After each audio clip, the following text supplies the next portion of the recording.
출애굽기 14장 10절에서 20절, 우리가 잘 아는 익숙한 본문입니다. 홍해를 앞두고 이스라엘 백성들이 어떠한 모습을 보이는가 하는 그 장면인데, 어떠한 마음을 우리에게 주실런지 기대하는 마음으로 14장 10절에서 20절까지 한 목소리로 같이 읽어가겠습니다. 시작. 바로가 가까이 올 때에 이스라엘 자손이 눈을 들어본즉 애굽 사람들이 자기들 뒤에 이른지라. 이스라엘 자손이 심히 두려워하여 여호와께 부르짖고 그들이 또 모세에게 이르되 애굽에 매장지가 없어서 당신이 우리를 이끌어내어 이 광야에서 죽게 하느냐? 어찌하여 당신이 우리를 애굽에서 이끌어내어 우리에게 이같이 하느냐? 우리가 애굽에서 당신에게 이른 말이 이것이 아니냐? 이르기를 우리를 내버려 두려. 우리가 애굽 사람을 섬길 것이라 하지 아니하더냐? 애굽 사람을 섬기는 것이 광야에서 죽는 것보다 낫겠노라. 모세가 백성에게 이르되 너희는 두려워하지 말고 가만히 서서 여호와께서 오늘 너희를 위하여 행하시는 구원을 보라. 너희가 오늘 본 애굽 사람을 영원히 다시 보지 아니하리라. 여호와께서 너희를 위하여 싸우시리니 너희는 가만히 있을지니라. 여호와께서 모세에게 이르시되 너는 어찌하여 내게 부르짖느냐? 이스라엘 자손에게 명령하여 앞으로 나아가게 하고 지팡이를 들고 손을 바다 위로 내밀어 그것이 갈라지게 하라. 이스라엘 자손이 바다 가운데서 마른 땅으로 행하리라. 내가 애굽 사람들의 마음을 완악하게 할 것인즉 그들이 그 뒤를 따라 들어갈 것이라. 내가 바로와 그의 모든 군대와 그의 병거와 마병으로 말미암아 영광을 얻으리니 내가 바로와 그의 병거와 마병으로 말미암아 영광을 얻을 때에야 애굽 사람들이 나를 여호와인 줄 알리라 하시더니 이스라엘 진 앞에 가던 하나님의 사자가 그들의 뒤로 옮겨가매 구름 기둥도 앞에서 그 뒤로 옮겨 애굽 진과 이스라엘 진 사이에 이르러 서니 저쪽에는 구름과 흑암이 있고 이쪽에는 밤이 밝음으로 밤새도록 저쪽이 이쪽에 가까이 못하였더라. 아멘. 오늘 함께 읽은 본문 말씀을 중심으로 하여 너희는 가만히 있을지어다 라는 주제로 함께 말씀을 나누고자 합니다. 이맘때가 되면 이제 여름 휴가를 기다리면서 지친 몸과 마음을 달래는 그러한 시기를 저와 여러분 모두가 함께 지나고 있습니다. 여름 휴가마다 성도님들에게 어떤 크고 작은 에피소드가 있을 것이다 라고 생각이 되어지는데, 저는 몇 년 전 휴가 때 내비게이션만을 믿고 바다로 가야 되는데 산으로 갔던 그러한 경험을 한 적이 있습니다. 분명 지인에게 바다 근처에 참 근사한 카페다라고 그렇게 이제 소개를 받았어요. 그래서 그 카페의 이름을 내비게이션에 치고 내비게이션을 따라서 갔습니다. 그런데 분명 바다 근처에 있는 카페라고 소개를 받았는데 가도 바다는 나오지 않고 제가 몰고 있는 차는 점점 산으로 들어갔습니다. 도착을 해보니까 이름만 같은 거예요. 이름만 같은 카페가 아닌 펜션이었습니다. 옆에서 저를 째려보는 아내의 눈빛이 여름 햇살보다도 더 따가웠습니다. 언제부턴가 우리는 내비게이션과 스마트폰이 없이는 길을 찾지 못하는 그러한 헛똑똑이가 되어버렸습니다.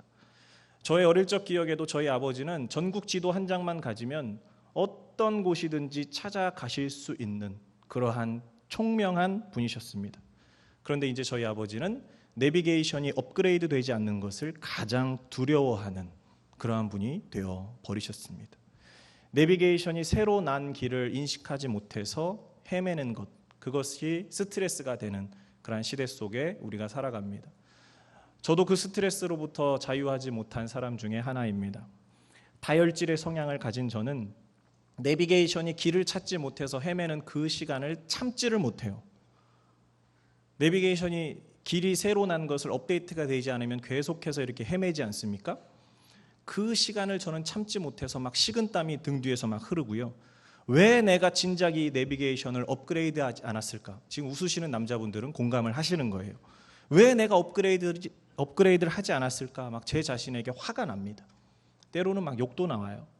근데 거기까지는 그래도 괜찮은데 그런 상황이 되면 이제 내비게이션을 신뢰하지 않고 이제 근처까지 왔으니까 제 실력과 감을 믿고 이제 찾아가려고 계속 차를 운전해 나갑니다. 그러다 보면 얻어 걸리는 경우가 있어요. 어떻게 그 자리에 도착을 하게 됩니다. 그런데 그러한 경우보다, 얻어 걸리는 경우보다 엉뚱한 곳에 다다르게 되는 경우가 더 많습니다. 결과적으로는 더 많은 시간과 에너지를 허비하게 된다라는 거죠. 그런데 내비게이션이라는 기계는 생각보다 참 정직하고 신뢰할 만한 기계입니다. 비록 업데이트가 되지 않으면 새로 난 길을 찾아갈 수 없는 그러한 한계를 가지고 있지만 결국 목적지까지 갈 수 있는 길을 다시 알려주는 것이 내비게이션이 갖고 있는 능력입니다. 길을 찾지 못하고 헤매는 것 같던 내비게이션은 이내 경로를 다시 탐색 중입니다라는 멘트와 함께 다시 목적지로 나아갈 수 있는 길을 우리에게 안내해 주죠. 그 길은 우리 눈에는 보이지 않았지만 이미 그 자리에 있었던 길입니다. 우리의 조급함 때문에 발견하지 못했던 그 길을 경로를 다시 탐색하는 과정을 통해서 우리에게 알려주는 내비게이션은 아무튼 신기한 물건입니다.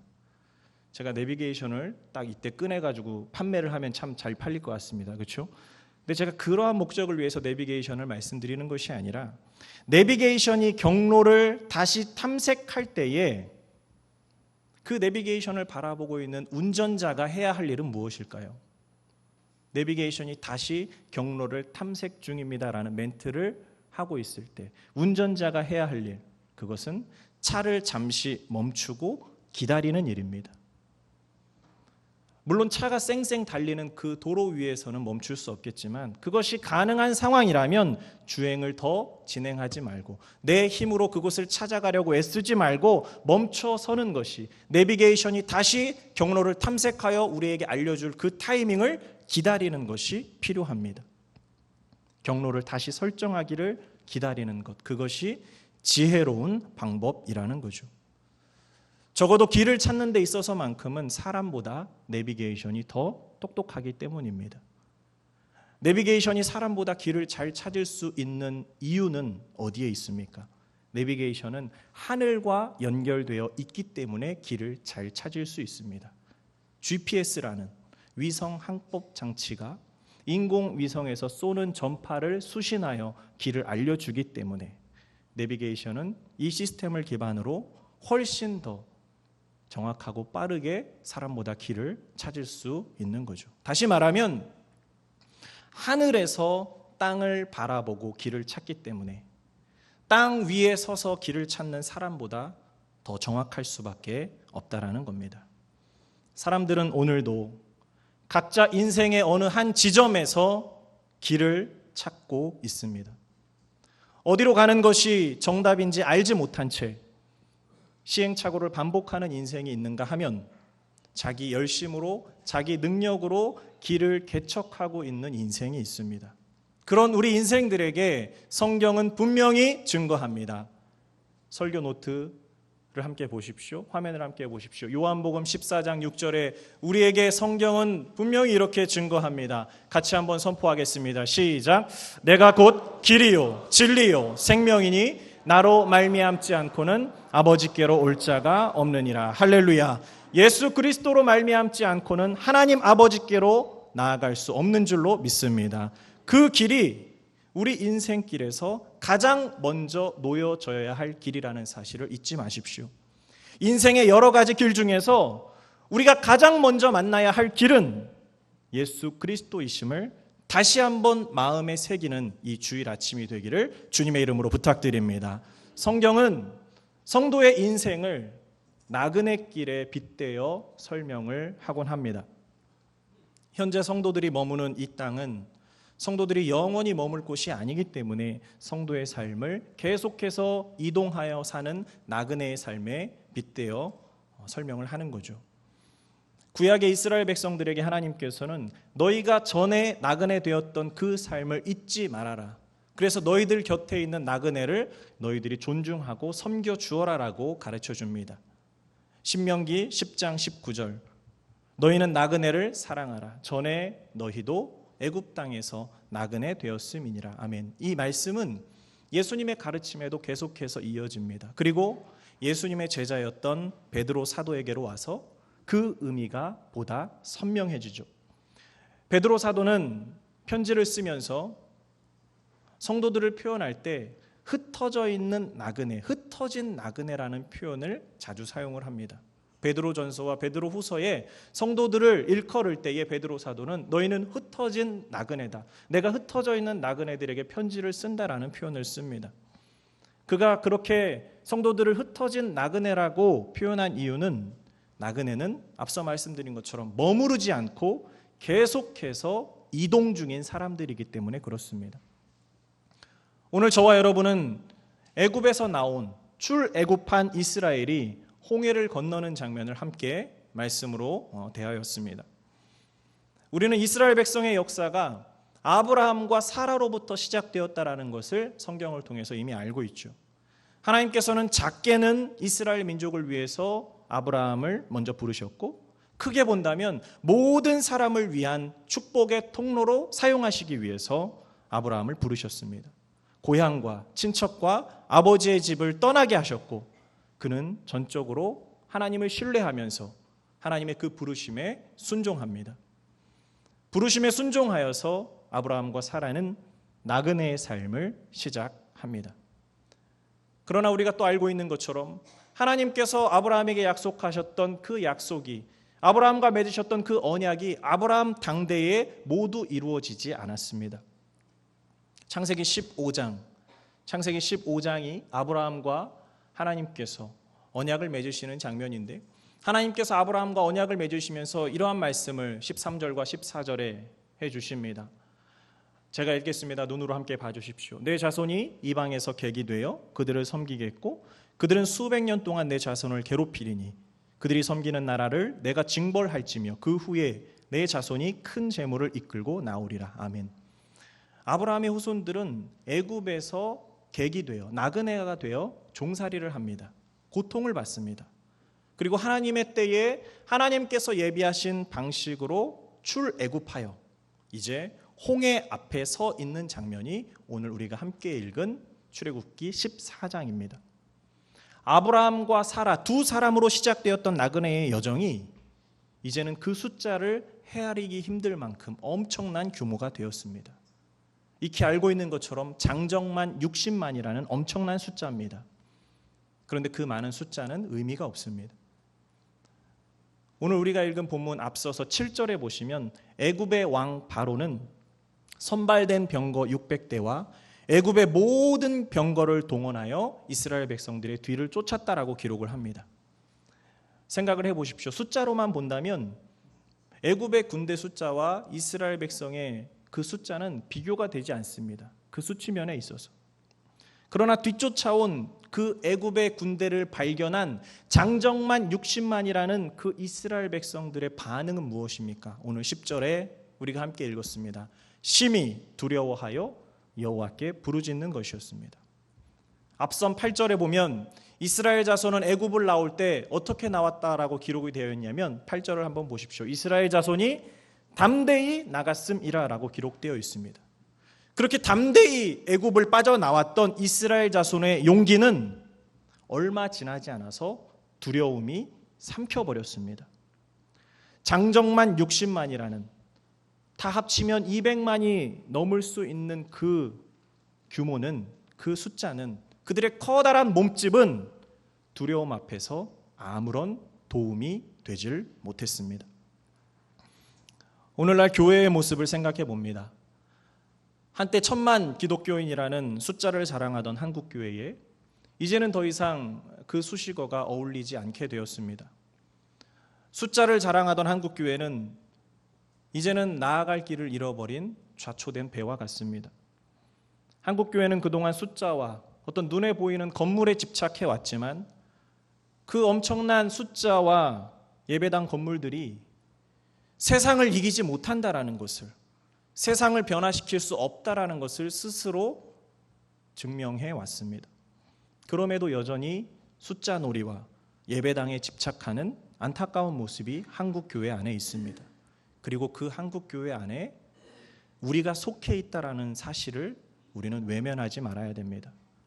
겉으로 드러난 규모와 숫자와 건물에 집착하던 한국교회의 단면은 곧 우리 모두의 아픔이 되어 버렸습니다. 사랑하는 성도 여러분, 이스라엘 자손의 숫자는, 이스라엘 자손의 규모는 애굽의 군대를 어찌하지 못하였다라는 사실을 기억하시기 바랍니다. 더불어 그것은 하나님께도 아무런 의미가 되지 않았어요. 그들의 숫자가 많고 적은 것은 하나님 앞에서도 의미가 없고 문제가 되지 않았다라는 것을 우리는 기억해야 됩니다. 하나님은 겉으로 드러난 우리의 능력과 우리의 규모와 우리의 외모를 보고 일하시는 분이 아니십니다. 사사기 6장과 사무엘상 17장의 말씀을 우리 함께 보았으면 좋겠습니다. 사사기 6장 7절 제가 읽겠습니다. 여호와께서 기드온에게 이르시되 내가 이 물을 핥아먹은 300명으로 너희를 구원하며 미디안을 내 손에 넘겨주리니 남은 백성은 각각 자기의 처소로 돌아갈 것이니라 하시니. 사무엘상 17장 40절 한 목소리로 같이 읽겠습니다. 시작. 손에 막대기를 가지고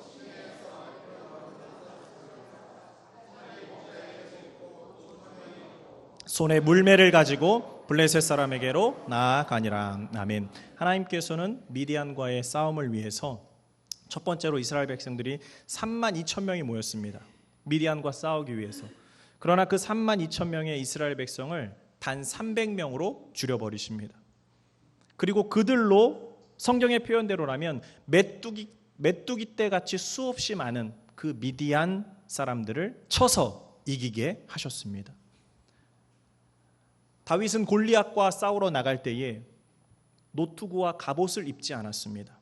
칼을 들고 싸움에 나서지 않았습니다. 막대기와 물매를 들었습니다. 우리가 좋아하는, 우리가 애정하는 숫자와 규모, 부와 능력으로는 세상과 견줄 수 없습니다. 그러한 것들은 성경이 증거하는 하나님의 방식이 아닙니다. 하나님의 방식은 우리에게 낯설고 때로 익숙하지 않습니다. 우리의 이성과 우리의 지식을 뛰어넘는 방식이기 때문이기 그렇습니다. 이사야 선지자는 이렇게 증거합니다. 우리 한 목소리로 이사야 55장 8절 한 목소리로 같이 선포합니다. 8절과 9절 한 목소리로 선포합니다. 시작. 이는 내 생각이 너희의 생각과 다르며 내 길은 너희의 길과 다름이니라. 여호와의 말씀이니라. 이는 하늘이 땅보다 높음같이 내 길은 너희의 길보다 높으며 내 생각은 너희의 생각보다 높음이니라. 아멘. 나그네와 같은 우리의 구원 여정에서 우리의 생각이, 우리의 경험이, 우리의 능력이 하나님보다 앞서지 않았으면 좋겠습니다. 앞설 수 있다라는 생각을 우리가 버려야 됩니다. 우리에게 익숙한 방식을 하나님의 방식으로 착각해서는 안 됩니다. 계속해서 교회 안에 밀려 들어오는, 우리 가정 안에 밀려 들어오는 그 세상에 잠식되지 않고 하나님의 방식을, 하나님의 방법을 붙드는 우리 교회 공동체가 되기를 주님의 이름으로 부탁드립니다. 오늘 본문이 보여주고 있는 하나님의 방식은 그럼 무엇인가? 이스라엘 백성의 뒤에는 애국 군대가 있습니다. 앞에는 홍해 바다가 흐르고 있습니다. 앞으로 나아갈 수도 없고 뒤로 후퇴할 수도 없는 그러한 상황에서 하나님께서 가르쳐 주시는 하나님의 방식은 오늘 13절입니다. 13절을 다시 한번 한 목소리로 같이 선포합니다. 시작. 모세가 백성에게 이르되 너희는 두려워하지 말고 가만히 서서 여호와께서 오늘 너희를 위하여 행하시는 구원을 보라.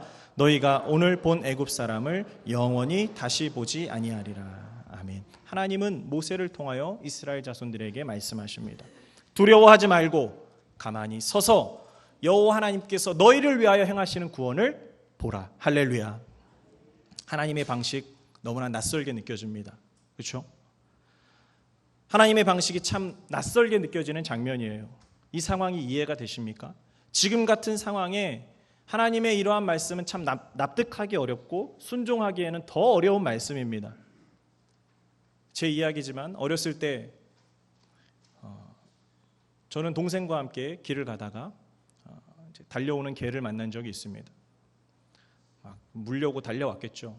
근데 저는 누군가에게 가르침을 받았는지 기억은 나지 않지만 개가 사람을 물려고 달려오면 도망치지 말고 가만히 서서 개를 응시해야 된다라고 누군가에게 배웠습니다.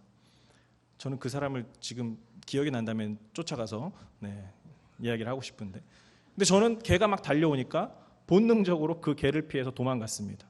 근데 제 동생은 미처 도망가지 못하고 개에게 물렸습니다. 그 동생의 눈빛이 아직도 생각이 납니다. 여러분, 개가 사람을 향해서 달려오면 어떻게 해야 됩니까? 어떻게 해야 돼요?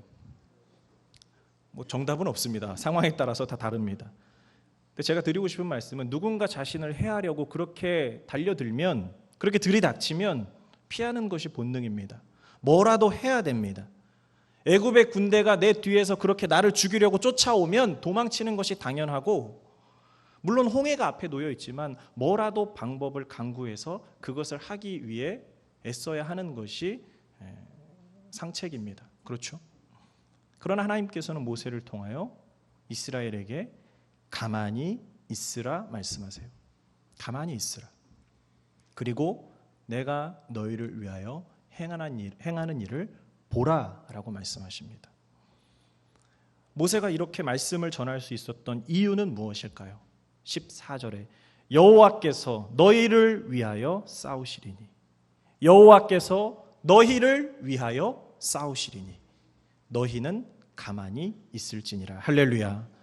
이것은 모세의 신앙 고백입니다. 앞으로도 뒤로도 나아갈 수 없는, 어찌할 수 없는 이 상황에서 우리가 할 일은 가만히 서서 여호와 하나님께서 우리를 위해 싸우시는 것을 믿음의 눈으로 바라보는 것이다. 할렐루야. 모세의 고백이자 믿음의 선포예요. 모세가 이러한 고백을 할 수 있었던 이유, 그것은 모세가 하나님과 함께하는 사람이었기 때문입니다.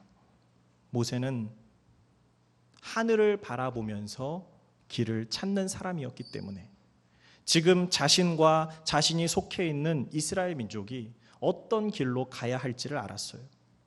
지금 이스라엘 민족이 가야 할 길은 바로 멈추어 서는 것입니다.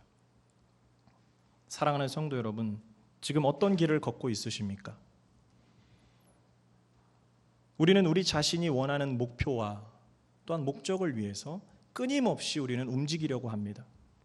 내가 가는 이 길이 정말 옳은 길인지에 대한 확신도 없이 우리는 계속 움직이려고만 해요. 행여 내가 멈추면 남들보다 늦어질 것 같고 도태될 것 같다라는 그 두려움에 우리는 움직이기를 멈추지 않습니다. 그러나 오늘 본문을 통하여 한번 생각해 보시기 바랍니다. 기억하시기 바랍니다. 때로 우리는 멈춰야만 새로운 방향을 찾을 수 있습니다. 홍해 앞에 멈춰선 그 이스라엘과 같이 멈출 때에 우리 눈앞에 비로소 길이 발견되어질 수 있다는 거예요. 그 길은 멈추지 않으면 보이지 않는 길입니다. 저는 우리 각자의 삶에서 멈춰야만 하는 영역이 분명히 있다라고 생각이 되어집니다. 앞서 말씀드린 것처럼 숫자에 집착하는, 눈에 보이는 것에 집착하는 그 삶의 방식을 우리는 멈춰야 됩니다. 눈에 보이는 것에 집착하는 그 삶의 패턴을 우리는 멈춰야 돼요. 눈에 보이는 것에 집착하는 그 한국 사회의 고질병은 생각보다 우리 삶에 굉장히 깊숙이 뿌리를 내리고 있습니다. 그러나 우리는 눈에 보이는 것을 쫓아서 사는 사람들이 아니라 눈에 보이지 않는 것을 소망하며 여행하는 나그네인 것을 기억하시기 바랍니다. 나에게 익숙한 것을 무조건 옳다라고 여기는 그 생각의 구조도 멈춰야 됩니다. 익숙함은 때로 좋은 것일 수 있지만 그 익숙함이 소리 없이 우리를 파고드는 바이러스와 같이 우리를 병들게 할 수도 있다라는 것, 그것을 우리는 생각해 볼 수 있어야 됩니다. 얼마 전에 뉴스 기사를 하나 보았습니다. 우리나라 동해바다의 수온이 계속해서 올라가고 있대요. 그래서 원래 잡히던 그 어종들이 잡히지 않고 새로운 어종들이 잡힌답니다. 동해바다 하면 뭐 오징어, 또 명태 많이 나던 그런 어종들이 이제는 아예 씨가 마르거나 잡히지 않고 이제는 새로운 어종들, 특히 다랑어 같은, 참치 같은 큰 어종이 동해 인근에서도 잡힌다라는 기사를 보았습니다. 그리고 그 기사에 달린 인터넷 댓글을 보니까 이런 변화가 눈앞에 있음에도 그러한 변화를 받아들이지 못하고 익숙함에 매여 있다면 우리는 진화할 수 없다, 진보할 수 없다라는 그러한 댓글을 제가 보았습니다. 그리고 마음에 담아두게 되었죠. 익숙함을 멈추는 것이 우리의 삶에서 요청되는 순간들이 분명히 있습니다. 그것이 바로 하나님의 부르심일 수 있어요. 아브라함에게 있어서 바벨론의 그 신들을 섬기며 갈대아 우르 지역의 그 신들을 섬기면서 전통을 지키는 것은 익숙한 일이었습니다. 그러나 하나님은 그 익숙한 자리를 떠나게 하십니다. 애굽의 종으로 살면서, 나그네로 살면서 애굽이 주는 밥을 먹고 국고성을 지으면서 바로의 그 무덤을 지으면서 사는 일, 그것은 이스라엘 백성들에게 400년 동안이나 익숙한 일이었습니다. 익숙한 자리였어요. 그러나 하나님은 그 익숙한 자리를 떠나게 하십니다. 이스라엘은 틈만 나면 떠나온 그 자리를, 익숙한 그 자리로 돌아가려고 합니다. 오늘 본문에도 이스라엘 백성들은 모세에게 외칩니다. 애굽에 매장지가 없어서 우리를 이 광야에서 죽게 하느냐? 왜 우리를 잘 지내고 있던 애굽에서 이끌어냈느냐? 그렇게 따지고 듭니다. 이것이 바로 익숙함이 주는 무서움입니다. 하나님의 부르심은 그러한 익숙함들을 깨트리고 낯설고 어색한 자리로 저와 여러분을 이끌어 갑니다. 복음은 우리의 죄된 본성으로는 절대로 받아들일 수 없는 거예요. 우리는 굉장히 죄악의 자리에, 죄를 짓는 것에 익숙한 사람들입니다. 죄를 짓는 것에 익숙한 우리가 복음을 받아들이게 되었다라는 것, 복음은 우리의 그 죄된 본성과 비교할 때 너무나 낯설고 어색한 겁니다. 복음의 가치를, 복음의 가르침을 우리의 삶에, 우리의 말과 행동에 담아내는 그 여정은 우리의 삶에서 익숙한 것들을 멈추지 않으면 불가능한 겁니다. 바라기는 우리 각자에게 멈춰야 할 영역이 무엇인지를 발견하는 오늘 이 아침이 되었으면 좋겠습니다. 멈추어서 보라! 그 모세의 고백, 모세의 그 믿음의 선포를 하나님께서는 받아들여 주십니다. 모세가 먼저 선포한 겁니다. 그런데 하나님께서 그 모세의 그 믿음의 선포대로, 고백대로 움직여 주시는 것을 우리가 본문을 통해서 확인하게 됩니다. 이스라엘 백성 앞에 가던 하나님의 사자와 구름 기둥을 이스라엘 뒤로 옮기십니다. 우리가 읽은 내용입니다. 이스라엘 백성과 애국 군대 사이에 하나님의 사자가 구름 기둥을 옮겨서 시간을 벌어 주십니다. 그리고 모세로 하여금 바다로 손을 내밀게 하셔서 이스라엘 백성들이 나아갈 길을 만들어 주십니다. 그 길은 사람의 편에서는 보이지 않는 길이었지만 하나님 편에서 볼 때는 이미 놓여져 있는 길이었습니다. 그들 스스로 움직이려고 했을 때는, 그들 스스로가 방법을 찾으려고 했을 때는 보이지 않았던 길이지만 멈추어 섰을 때, 가만히 섰을 때에 그들에게 보여진 길입니다. 그들은 다만 모세와 같이 멈추어서 가만히 서서 여호와의 싸움을 지켜봤을 뿐입니다. 아브라함과 사라 두 사람으로 시작되었던 이스라엘의 그 나그네 여정에 함께 하시는 하나님께서 방점을 찍어주시는 장면이 저는 오늘 이 장면이라고 생각을 합니다. 이처럼 나그네와 같은 우리의 신앙 여정은 누구와 함께 하느냐가 참 중요합니다. 여행은 자고로 어디를 가고 또한 무엇을 하고 무엇을 먹느냐보다 누구와 함께 하느냐가 제일 중요합니다. 아무리 비싼 패키지에 좋은 음식을 먹고 좋은 숙소에서 자는 그러한 여행 코스를 하여도 함께하는 사람이 불편하다면 그 여행은 행복하다라고 말할 수 없을 겁니다. 그러나 조금 부족하고 불편해도 그 여행에 함께하는, 동행하는 사람이 좋은 사람이라면 그 여행길은 얼마든지 행복할 수 있습니다. 말씀을 맺겠습니다. 나그네와 같은 우리 인생의 여정에 성도님들은 누구와 함께 길을 걷고 계십니까? 그리고 우리는 무엇을 향해 걸어가고 있습니까? 모세는 하나님과 동행함으로 하나님께서 보여주시는 길을 이스라엘 백성들보다 먼저 볼 수 있었습니다. 믿음의 눈으로 자신이 발견하게 된 그 하나님의 길을 이스라엘 백성들과 함께 공유했습니다. 바라기는 이 자리에 함께한 우리 모두가 하나님께서 보여주시는 길을 발견해내고 함께 걸어가는 나그네가 되었으면 좋겠습니다. 그러려면 두 가지를 기억해야 한다라고 오늘 본문을 통해 말씀드렸습니다. 첫 번째는 하나님의 길을 발견하기 위해서 우선 멈춰 서십시오. 멈추기를 두려워하지 마십시오.